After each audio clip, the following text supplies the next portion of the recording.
I have ADHD and I'm happy I have it. Was there a season na na-depress ka rin because of this condition? Ano yung dahilan kung bakit during the time may apprehension ka na humingi ng tulong at ng payo sa ibang tao? Parang suddenly I was thrown into parenthood at a young age. So it shook my entire... Ano yung pinaka-greatest fear ng isang single parent? Are you healed of that past already? I am living my best life right now. Bago ang tagumpay, may kwentong di mo alam. Pera at buhay, ito ang tunay na usapan. Ladies and gentlemen, ako sa araw na ito, makakasama natin sa pinakatotoo, pinaka-relatable, pinaka-witty na artista sa industriya. She's an actress, comedian, singer, entrepreneur, and a certified strong woman na may hugot. Huwag na natin patagalin, one and only, Tuesday Vargas. Thank you so much. Grabe naman ng intro. Nakaka-pressure Hindi, alam mo yung get up ni Tuesday, pang ano talaga, Wednesday. Diba? Well, Tuesday, kilalang kilala ka, pagiging witty at matatag. Pero behind all the humor, how's the journey, reality for you in showbiz? Diba, pumasok ka ng 2003, right? Yes. Okay, tell us. Ibang-iba na. Kasi ang dami na nating arenas that we can play in. Before, parang dalawa lang yung dimension. It's either you are heard or you are seen. Ngayon, you can be both. You can do all platforms. You can do your own. You can collaborate. Ang dami na nating pwedeng paglaruan. So, exciting for me. Parang I had this renewed vigor for our work when I turned 40. Paano ka napasok sa industry? Sometimes we have orgmates in school that come back. UP ka? Opo. Oh. Tapos, naghahanap sila ng mga bagong employees or mga writer nila that will help them with new material. Sabi nila, sino tong batang ang ingay? Ang ingay-ingay. Tapos, nasa gitna daw ako ng mga kaibigan ko. Tapos, pinapatawa ko lang yung mga kaibigan. One normal afternoon. So, these people who are curious, they approached me. Tapos, they gave me work. Mga maliliit na projects muna na sparse. And then, one day, biglang nagkaroon ng new show ang ABS. And there's an opening for a new breed of comedian. At, Anong show yun? this is Classmates. So, I was with Asunta and Aiko, Bayani, Paolo Contis. Ang cute nga nung groupings namin. Parang, Ang saya. ang saya, may mga bata din kami, mga teenagers, ganon. So, I was parang fortunate that I was invited to audition pa lang. So, wala akong expectations sa sarili ko. I just came in as me. Hindi ko masyadong pinressure yung sarili ko kasi I thought, may reason bakit ka naman tinape. They saw potential in you. So, why would I change myself and become, like a nervous wreck? Usually kasi sobrang kabado ako talaga. This time, I said to myself, hindi, ano yan? Kung akin to, bibigay to ni Lord. Akin to. And akin nga. Tapos yung araw na punta sa akin. Ano yung parang eksena or sino ka eksena mo na sinabi mo, uy, fit pala ako? Ano yun? Siguro nung unang beses kong naging partner si Kuya Herbert Bautista sa eksena, comedy segment to, tapos alam mo yung typical na may amo tapos may kasambahay, ganun yung aming role. Okay. Tapos sabi ko parang nung nanonood ako ng mga chichay, mga aruray, yung mga tanghali. Di ba may replay sa Channel 9, yung black and white? So anyway, sabi ko, tingnan ko sila, hindi nila kailangan mag-roll na parang bungi ang ipin or naka-costume na parang katawa-tawa para maging nakakatawa. So sabi ko, gusto ko rin maging ganong komedyante. And then, yung pagiging kasambahay ko dun sa role na yun, ginawa niyang matalino yung parang ganon, magaling-magalingan siya, mabiba, ganon. Tapos, nasasuot niya yung gusto niya, nagli-lipstick siya. Tapos, si Herbert na amo, hindi niya pinipigilan. Kumbaga, parang ang role niya doon ay ipakita na part din siya ng household ng Pilipino na parang kapamilya natin ng mga kasambay. So, it gave meaning to our work na hindi lang tayo basta nandito para magpatawa. Nag-shed light din tayo on social issues. So, right now, you've been in the industry for how many years? 23. 23. Whether we like it or not, there's highs and there's lows. Yes. Ay yung low moments mo? Sa trabaho or sa showbiz itself, kasi maraming component yung trabaho ko eh. Pero in general na lang siguro, pandemic, I really think. Kasi yung energy ng comedy, it has to bounce back. So I need my audience. Yeah, live. So when I started doing shows on Zoom, so para akong ano nito, fish out of water. Hindi ko alam kung nagre-respond ba sila, natatawa ba sila, except for emojis dun sa chat. So parang it was a new thing for me to relate to people through the camera. Mas live ka. Yes, I love doing live shows. Pero paano naman yung TV and pelikula? Walang live yun. Yes, yun ang kanagandahan naman ng theater. So, na-touch naman ng theater yung side na yun ko. Alam mo, having, to see you right now, and then, sinasabi mo sa akin, alam mo, dapat sa'yo, mas malaki yung kung magfo-focus ka on hosting. Yes.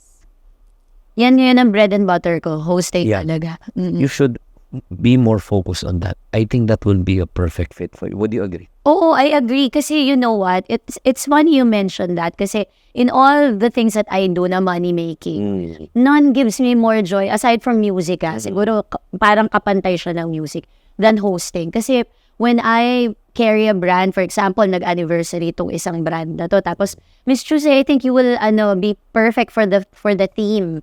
Iniisip nila ang team ay, kunyari, pop star night, tapos, may kailangan merong lukaret na host, na diva, pwede mag-costume, then entertaining enough, funny enough. And then, they also put me in serious hosting jobs, and then they put me in pharmaceutical companies. So, navavary ko na, meaning that I can be able to do this type of work, and I can change and be something that's interesting for me. Yeah, it's interesting. Pero minsan nga, ito yung nagiging problem. Ito guys, FYI lang. This is also good for you. Sometimes, sa sobrang dami mong talent, minsan nata-typecast ka. Yeah. Ang ibig sabihin ng typecast, nalalagay ka sa loob ng, hindi, dito ka lang.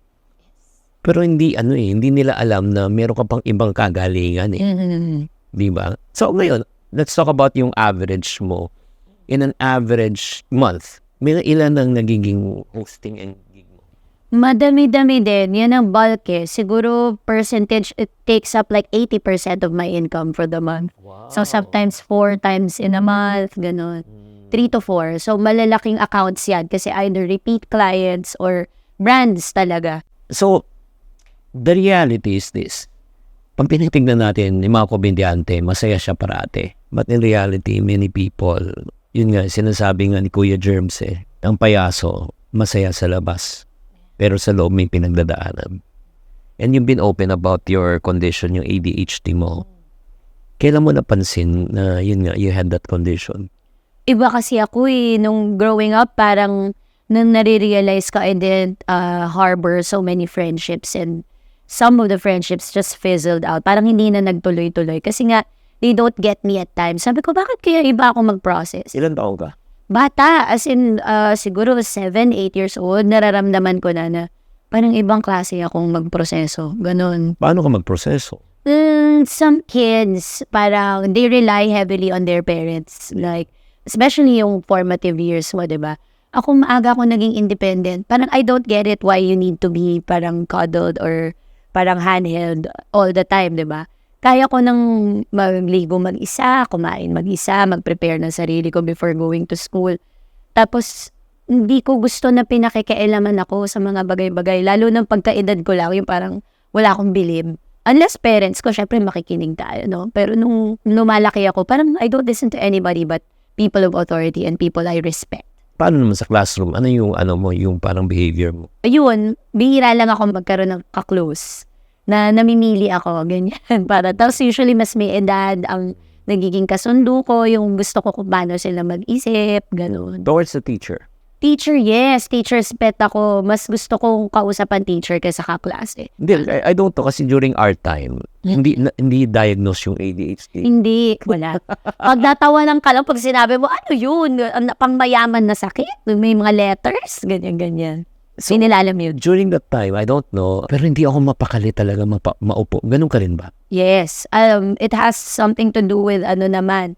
Yung isa ko, baka may autism ka din. Baka kailangan mo din mag-take. Level 1. Oo. Like, oo. Yung ang hili ko may I go out? In one, To be seated. Oo, yes. Hindi ako nakikinig talaga. Yung parang masyado akong distracted. Yung parang, okay, anong sinasabi mo? Ito na naman. So, parang nabobore ako. Ganun ba yun? Ganun yun. Yung attention span mo napakaiksi. Dopamine kasi ang problema na may ADHD. So, we don't get excited that easily. And when we do, sobrang taas. Focus. Sobrang gusto natin yun. Oo. Pag gusto natin yung bagay, ang galing natin doon. Totoo. 'Di ba? Pero pag boring na sa atin, Wala. wala na tayong doon. Kaya nga, alam mo, Lilipad na yung attention. may stigma kasi yun yung ADHD. When you enter into the movies, di ba, syempre, meron pa rin yun. Yes. Hanggang ngayon, meron pa rin. Oh, so, paano yun naka-affect ng work mo? Hindi ko na siya inisip as, part of my deficiency. I think, in terms of yung positive aspect ng lahat ng meron ako sa buhay, including this condition. So, I thought of it as a different operating system. It's a superpower most people don't have. So, what they don't have that I do is yun, yung laser focus when something is interesting for me. So, I just look at things that will make me parang fall in love again every single day with what we do. Kasi before parang nire-resist ko siya, Chinky. Part din yan ng siguro hindi pag-flow ng projects into your life as an artist. Probably siguro, kulang ng racket na sa gig economy na tinatawag, di ba? Kulang ako ng racket, baka malas tong buwan na to.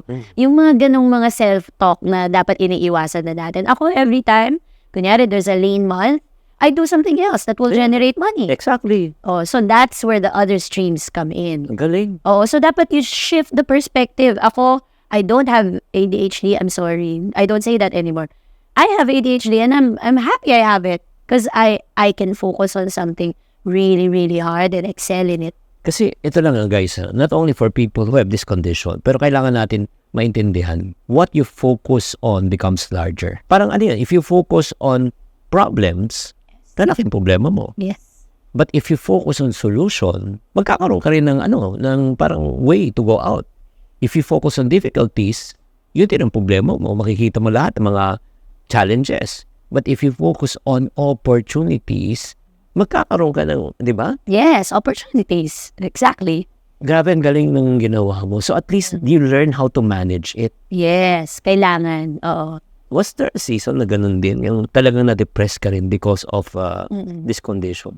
Yes, kasi you're trying to fit in sa society, no? So, society has certain expectations, lalo na sa mga kababaihan. I think, ang mga single moms, ang pinakamatataas ang mga nilagay na society na pressures. Sometimes it's self-imposed. Sometimes you hear it from the people you love pa sometimes. So, meron talagang part ng buhay natin na mapapa-question tayo sa sarili natin. Am I doing the right thing? Is this the right career for me? Will I want to grow old in this field? May mga ganong questions. But always, siguro, Chinky, siguro function din ng pagiging magulang natin. No? Lagi nating iniisip yung next na generation in the faces of our children. So, when I see my son, and now that I am a mature mom na I'm in my mid-40s. Ilan taon na anak mo? 23. Adam, I was, 23. Magta-24 Ilan na. taon ka nung 21 ako nung naging nanay. Kala ko 2 years old na. Hindi naman. Wala pang di ba? Wala pang kamuwang-muwang naging nanay na. Baby girl din ako noon kasi late tayong nagbo-bloom nung generation natin eh. So anyway, nung nagka-anak ako, parang suddenly I was thrown into parenthood at a young age. So it shook my entire reality na para bang I'm no longer living for myself. I'm living for somebody else. And at the same time, developing myself. Kasi how will I be a great mother if I'm not a woman who's authentic to herself? Inaanap ko yung sarili ko, Chinky. Yun yung naging susi ko. To this day, hindi ko pa rin na-fully form. Pero I have a grasp on who I am right now in my 40s na parang finally, yun yung matagal ko nang dapat ginagawa, yung kilalanin ang sarili ko, mahalin yung sarili ko ng buong-buo. Wow. So you just mentioned you have a 21-year-old child right now. Honestly, I know you as a comedian, but I never knew. I have a 23 years. Yeah, I never knew. So tell us yung journey mo as a single parent. People really think that it's quite possible to have a single parent household, but it's not realistic to just do that kasi it takes a village to raise a kid. Totoo. And I'm so fortunate I had friends, lalo na nung kabataan ko na sobrang napaka-supportive ng mga kaibigan ko kasi although they were figuring out life din na sila mismo, they were parang sobrang generous with their time sa akin at sa anak ko. Mga services na minsan I get for free, my doctor friends, no, lalo na mga pediatric needs ng mga bata. Laki nun. Ang lalaki nun, pero dahil may mga kaklase kaibigan tayo, tumutulong. And so, sobrang dami ding help sa legal aspect, mga ganyan, kung kailangan mo ng konting paperwork, ganyan. So, as a single parent, you will really not do it alone. You're not expected to. Actually, you are encouraged to ask for help. And like I told you before, di ba, type A, red personality ako. It's very hard for me to say, hey, I need help. So, becoming a mom, it like transformed my attitude towards dealing with other people. Na before I was so closed off, I realized na, oh, there are people who know more things than me, who are also parents. So, example, nanay ko, kinukunan ko siya ng wisdom, di ba? That's a form of help. It's not money or it's not material things, but you know, the wisdom from older people, mothers who did this before you, can be so invaluable, and sometimes kailangan mo lang itap. Willingness lang din siguro. Ano yung dahilan kung bakit during the time may apprehension ka na humingi ng tulong at ng payo sa ibang tao? Ano yung reason? Yun. Siguro i-relate ko lang din sa ADHD kasi a lot of times we get, you know, according to statistics, 17 times more questioned about our choices, getting bullied by it. Kasi nga, it's a different way of looking at the world. So sometimes we just say what we mean without sugarcoating it kasi we wanna cut to the chase. Ang iksi nga ng pasensya, so gusto namin diretso, blunt minsan. So we tend to be abrasive or parang, uy, bakit naman ang harsh? Ganon. So sometimes, ang hirap mag-build ng bond with people. And before you get judged, you might as well, you know, just keep quiet, not interact anymore, mind your own business. Ganon na lang, instead na may makaaway ako. So that built a very confined world around me. And as I grew up, na-imagine ko na, ang lungkot naman ng ganong buhay. Di ba? Ang sarap-sarap magkaroon ng maraming mga ties with people. It's what keeps us alive. Actually, yung vigor natin for life, it's our connection with our fellow man. So, inaral ko siya, active, na kahit may ADHD ako, kakayanin kong maging magkapwa-tao. So, ang ibig sabihin yan, kung bakit din nagre-retreat, yung parang pinaka-strength mo is because you want to avoid pain. Yes. Kasi the pain of being judged, the pain of being misunderstood, Yeah. the pain of being criticized. Yes. Ang lala nun. Ang hirap nun. Ang hirap nun kasi you'll be living like you're guarded every day. So, ito yung dapat alisin siguro natin sa isip natin na not every day is going to be perfect, di ba? Why do you insist on making everything fall into place? Diba sometimes you just need to like fall down once in a while so that you know the value of standing up on your feet. So, okay lang yun. You allow things to happen. Guys, Just live. if you're out there right now and watching this without you knowing, na meron ka na palang ganito. Again, don't self-diagnose. Pero ang point lang, kung nang-realize mo na, yun nga, may ganun ka rin pala, hey, talk to someone. Diba? Yung parang trying to figure it out on your own will not help you. Sa totoo lang, kung kaya mong tulungan ng sarili mo, ayos na yan. Ba't hanggang ngayon, ganun pa rin? Diba? And ang hirap talaga maging single parent. No choice ka na magiging provider ka. Magiging nurturer ka. Role ng husband, role ng wife, ikaw. And role ng teacher, role ng counselor, ikaw lahat. Walk us through. How were you able to do it? I think I have to give it to mothers that, you know, gave me sound advice when I was starting out, especially sa mga tita ko, sa nanay ko.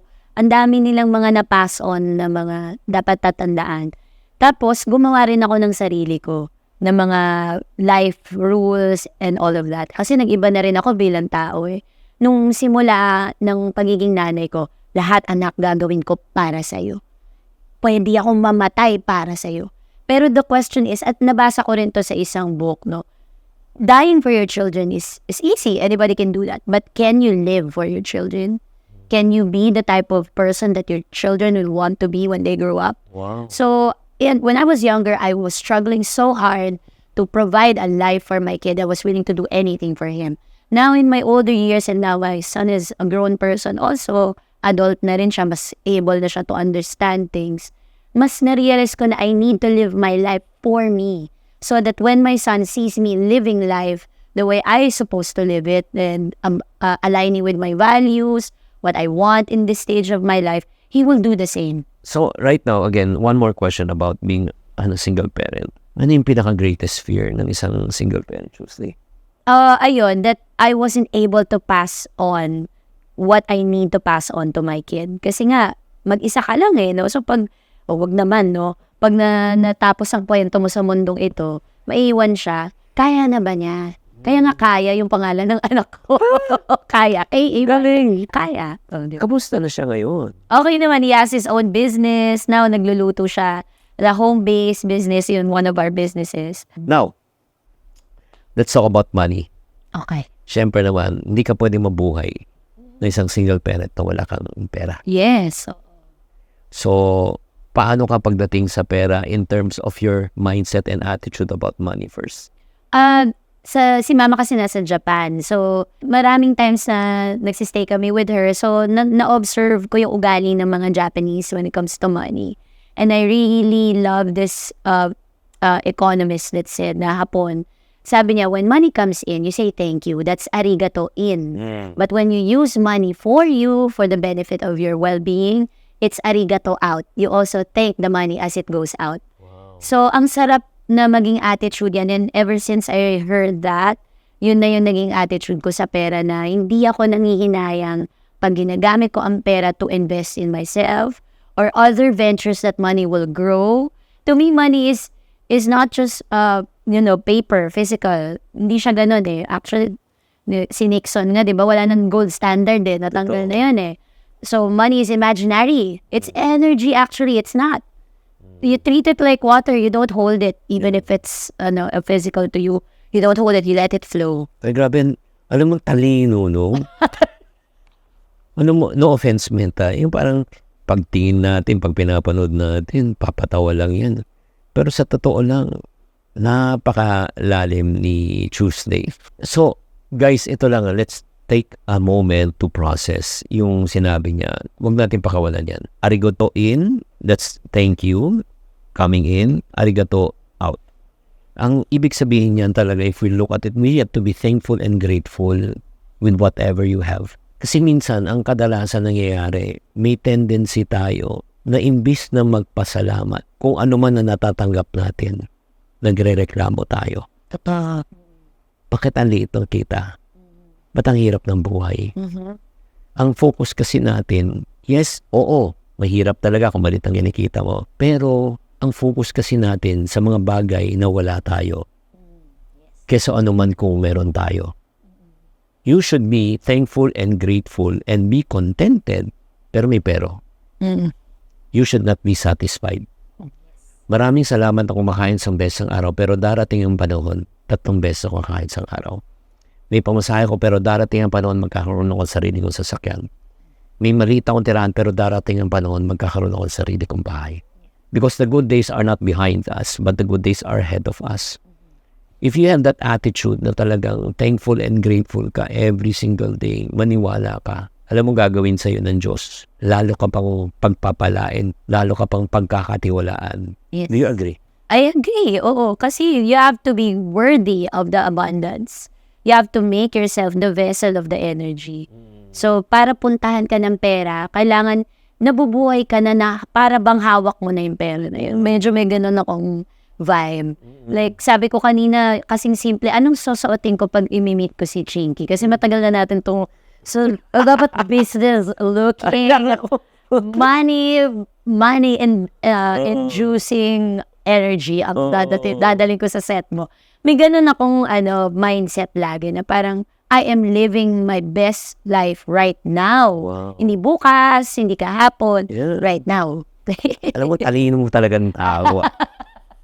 Right now, let's talk about naman, since matalino ka naman sa pera, may ipon ka ba? Yes, meron tayong ipon.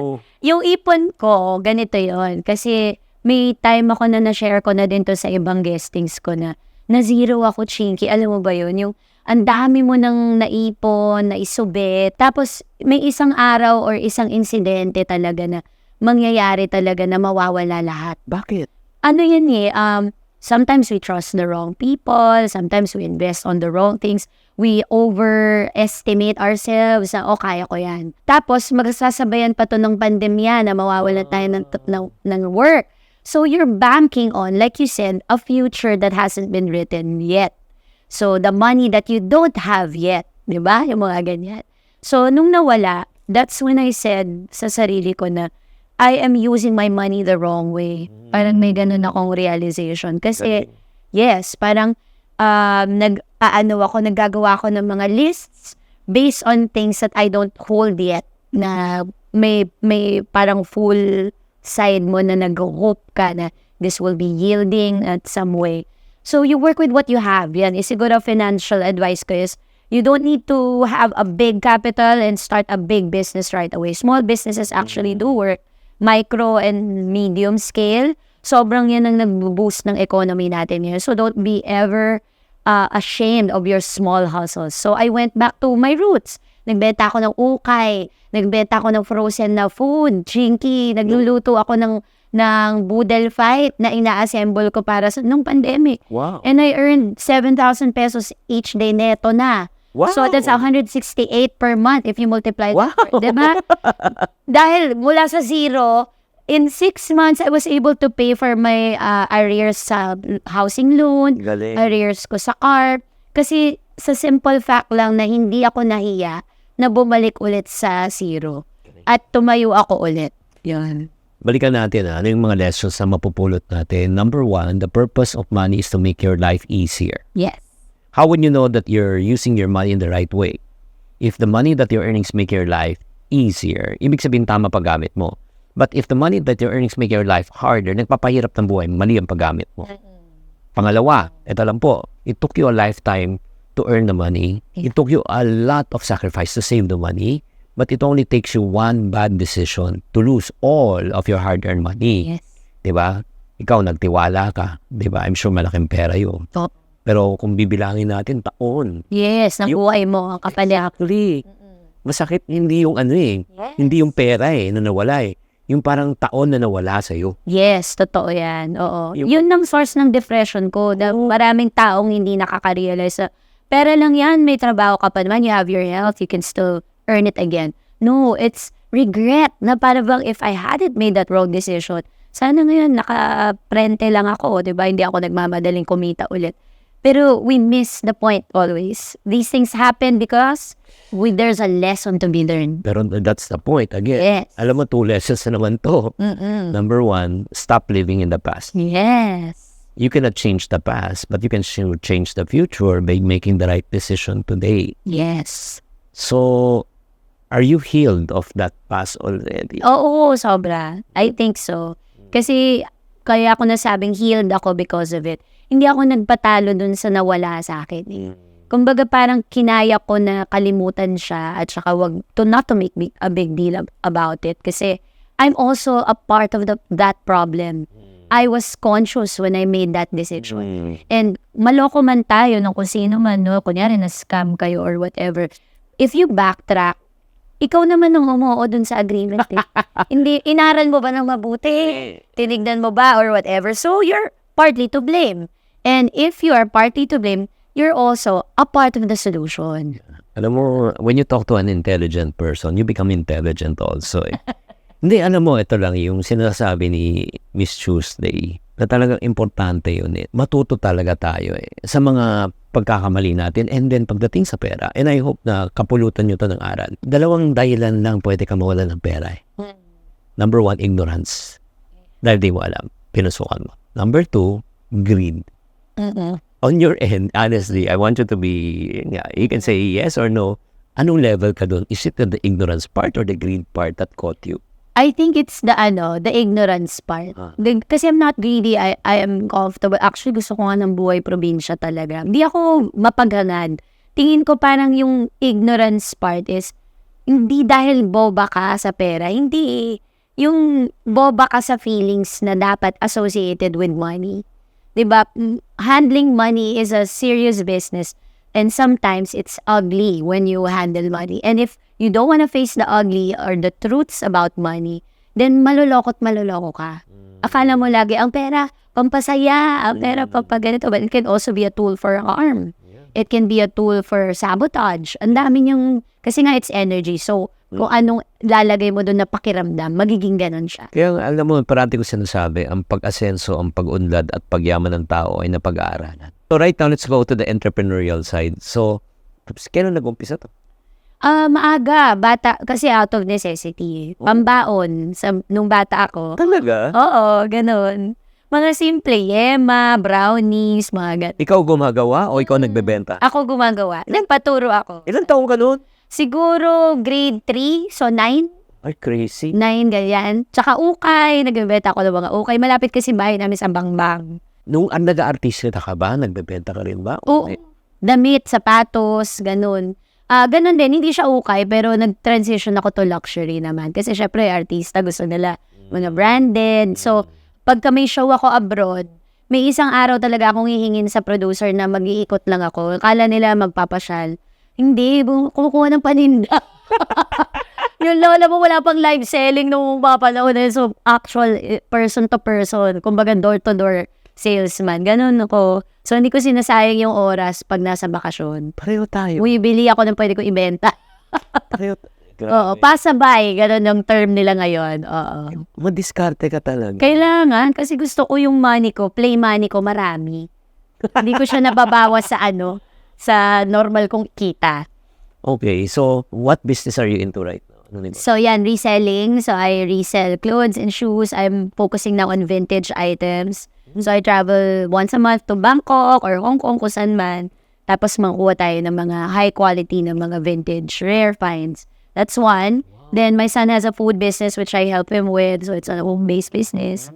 I have my essential oils business still. So, we have a team doing that. And now, meron akong isa pang papasukin. So, hindi ko muna siya i-detail, but it's going to be rentals. Wow! Oo, kasi I want my properties to earn money na when they develop. Yun. Ay, grabe. So, ngayon, dami mong ginagawa. I'm so happy for you right now.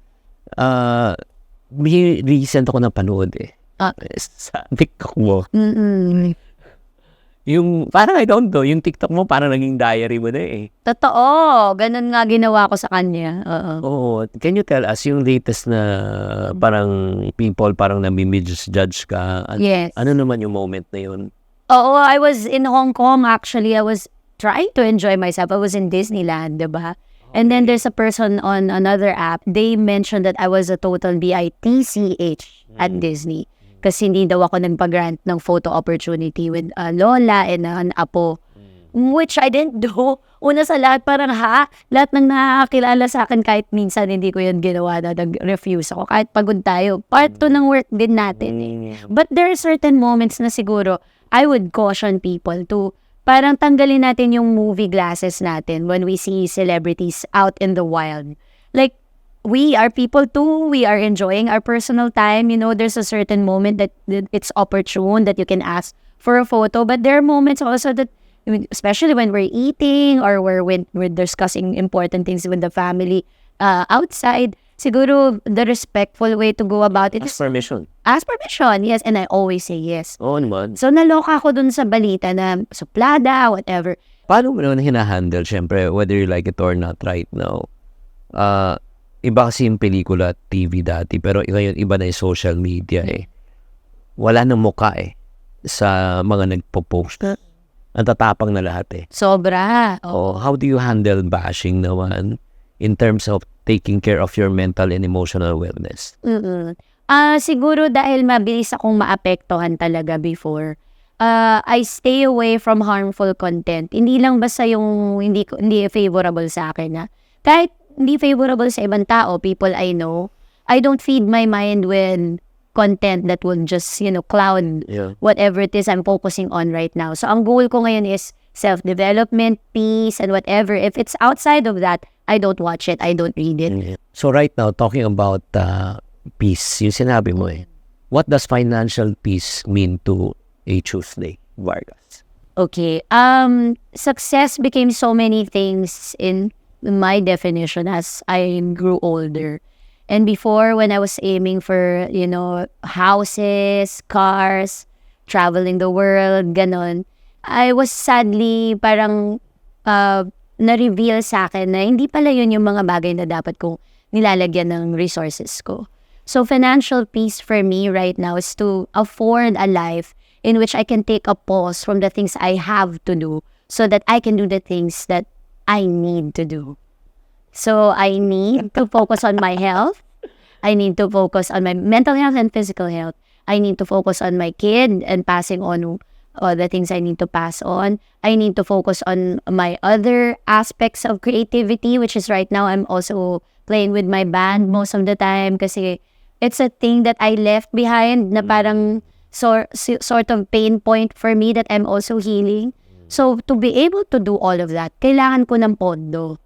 'Di ba? Kasi kailangan yung pleasure money mo, hindi mo yun kinukuha sa pang-sustain money mo. Wow. So, to be living a life na hindi ako nagkukumahog, yun yung gusto kong maabot. Yun yung financial peace.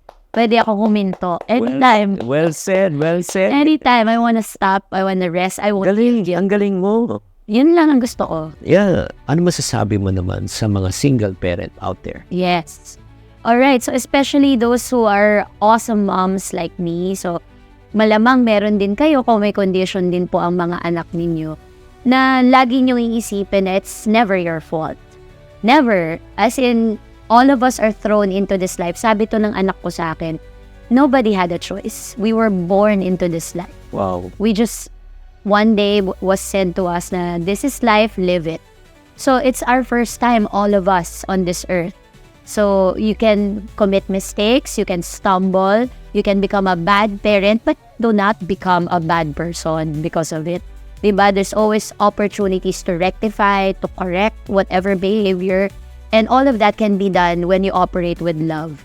Love towards your children, love towards yourself, more importantly, and love for the Lord, because the Lord, when all else fails, He will be there for you. You are never alone. Yeah, grabe. Last message mo sa mga tao who's struggling financially. So, sa lahat po ng nagsa-struggle financially, I'm not an expert when it comes to, investing your money and all of that. But what I do know as a mother, handling the budget of a home, this is what I would impart to all of you na nanonood ngayon. No? So, when you hold your money for the family, think of it as something na would benefit the lives of everybody that you love. It's, like I said, money is energy. So you charge it with love, you charge it with peace, you charge it with more abundance para it will grow. And then once you use it, hindi ka broke. Sometimes people say, nagbayad ako ng lahat ng mga bills ko, ngayon wala nang natira. O if not naman, nag-ipon ako tapos may na-hospital na ubos lahat. Naubos na. O, pero dahil nagbayad ka, may kuryente pa rin, may tubig pa rin, merong grocery na nabili at may makakain kayo. At dahil nagbayad ka ng ospital, Wala kang kumaling yung tao, wala kang utang. Ginamit mo yung ipon mo. So, let's shift the focus and the perspective. And I'm not implying that we have to have false positivity na kahit ang hirap-hirap na ng buhay, kinukulit mo yung sarili, well, everything will be great. No! Accept the bad days with the good days. And try to live a life that is balanced na nare-realize mo na may highs and may lows and it's all part of the wonderful journey. Yeah, char. Grabe. Yeah. Grabe naman. Always remember, mga friendship, that money is a tool to make your life easier Yes. or to make your life harder. Ultimately, it's your choice. We can earn the same amount of money, pero if you misused it, abused it, it will make your life harder. But if you use it, you're responsible, it will make your life easier. Yes. So, talking about mag-fast talk tayo, Boy Abunda style, quick lang. Kape o tulog? Tulog. Comedy o calm? Comedy. Stress by or same? Hindi ko alam. Stress, bye. Stress. Best mental health hack? Sleep. Talaga? Enough sleep. Yes. And food. The right food. Tapos yung physical health mo, nag-exercise ka, I'm sure. Yes. Kailangan yan. Grabe, galing. Endorphins. Kapag lutang ka, chill, dasal, o kausap ng kaibigan? Kausap ng kaibigan. Madaldal ako. Alam na nila yan. Mars, 8 minutes. Alam na. Oo. Cash or Gcash? Gcash. Oh, Teki. Unlimited. Oo, Teki. Oo. Bonggang gastos o simpleng saya? Simpleng saya. Love or career? Career? Ha? Lagay mo katotohanan. Mas madali kumita o mag-ipon? Mas madaling kumita. Galing. Oo. Happiness in one word. Happiness in one word is peace. For me. I'm so proud of Tuesday, Vargas. Why Tuesday? Arati ka bang napagkakamalang ibang tao? Oo, yan ang unang joke nila. Oh, ang lagi nilang joke, Gladys, Oo. KitKat. Oo. Pero pagka papunta na sa Bong na Barrio, iba na yun. Parang sobrang labo naman ng mata nyo na, oo, babae nga pa ba? Po ako. May isa pa ako kamukha si Emily Blunt. Ha? Artista nga. Oo, Charot. diba? Oo, diba? Filingera. Pero ngayon, i-challenge nga natin talaga kung tunay na iponarya talaga itong si, Ay, gusto ko yan. 60,000 ipon challenge. Gusto ko yan. Alam mo to? Marami akong ganyan mga ipon-ipon sa bahay ng mga sasulok-sulok. Hindi, ang ganda kasi nito, you start small, 20 pesos. That's na sinabi mo, di ba? Start small in business. 20, tapos naghulog ang 3, shadan mo, lalagyan mo yung barya dito, pero papel. Oh. Bibilugan mo. Uy, mas maganda yung may straw. Alam mo yung straw, gugupit-kupitin mo, tapos para hindi siya bumuka. From 20 to 50 to 100, hindi mo naman malaya may 60,000. Ang taray. Tapos don't forget, para saan ka nag-iipon. Start date, open date, and end date. Baliktaran to, you can use twice. Taray. Oh. Ito pa. Ito naman, Ano naman yan? happy thoughts. Game? Paano ka mag-iipon? Ipon cards. Okay. Draw one. Basa. Okay. Temperature today challenge. I-check sa weather forecast kung anong temperature in Celsius sa araw na ito at doblehin mo kung anong magiging product ipon, yun ang ihulog mo sa ipon box. So, kunyari 32 degrees Adi 32 times pesos. 64 pesos. 64, yeah. Ito, wealth card. Ayan. Ano naman laman yan? Pampayaman to. Gusto ko yan. Hindi kasi, alam mo, everyday, I do devotion. Everyday when I wake up. Tapos yung devotion ko, sinusulat ko. Pero alam mo, yung sinabi mo kanina, really hit me hard. Yung, what you feed your mind becomes stronger. What you starve in your mind becomes weaker. Yeah.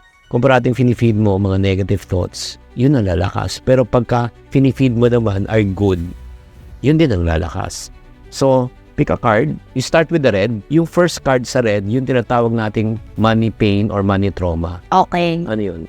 Kailan kaya ako yayaman? Hindi na siguro. Kawalan ng pag-asa. Oo, diba? Pero yung sa likod naman yung healing part. Uunahin ko ang mga needs kaysa sa luho para mas gumanda ang aking finances.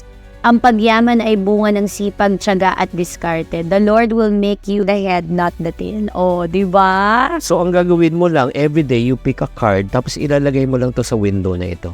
Okay, para yun yung parang quote mo for the day. Yes, daily reminder. Ang galing! So, sa'yo na rin. Healing card siya for pampayaman. Gusto ko yan. Alam mo, yung mga Yan for mental health yan eh. money wisdom na ganito, dito na share lagi. Dapat alam to ng mga tao. Yeah, actually, I created that for people who are, yung mentally medyo negative mag-isip. Oo. So, everyday siya. Yun. Grabe. So, please, how can they reach you? Ayan, you just go to my social media pages or email me at tuesday_v@yahoo.com. Ganun katanda, di ba? At Yahoo pa rin talaga yung email Ano ko. tawag mo na? Gmail ka na? Oo, may Gmail naman ako, but it's for the wedding thing. So, weddingsbytv@gmail.com. So, for the social events part. But on all my SOCMED apps, on the Blue app, on IG, you can just PM me so you can inquire. No worries. I'll just put it on the description section or the comment section to get in touch. Thank you very much, Tuesday. Thank you, Chinky, for having me. More power to your show. Yeah, You help a lot of people. Yeah, it's my honor and pleasure to serve you today. Maraming salamat mga kapatid. At kung may mga natutunan kayo sa buhay ni Tuesday na inspire kayo, please don't hesitate to put it in the comment section. At idamay nyo na rin. Sabi mo, oy, napanood kita kay Chinky. Tapos yun nga, how it helped and ministered to you. And then, don't forget also to subscribe. Uy, alam mo, maraming nanonood pero hindi nakasubscribe. Oy, mag-subscribe kayo. Alam nyo, first 2 minutes, umaalis kayo. Ang dami nyo pa sanang natutunan. Tapos, i-click nyo lang yung pula. Po, isang ganun lang yon. Thank you very much. As we always say in this program, tamang karunungan, tamang disiplina ang susi sa pagyaman. Hindi kami magkahawak ng kamay. Hanggang hindi mo na narinig yung salita niyo dahil mahirap, kuya. Sino yun? Kapatid ni Dennis Padilla. Nakaipon ka na rin ba noong panahon na yun? Hindi. Ano ka? Hindi ako. Ito yung reality talaga ng buhay artista. Pag may project, may pera. Pag walang project, walang pera. Chinky Tan, with over 6 million Facebook followers, 2.8 million YouTube subscribers, and 2.4 million TikTok fans, is now all out to share with you the most practical, simplest path to lasting wealth.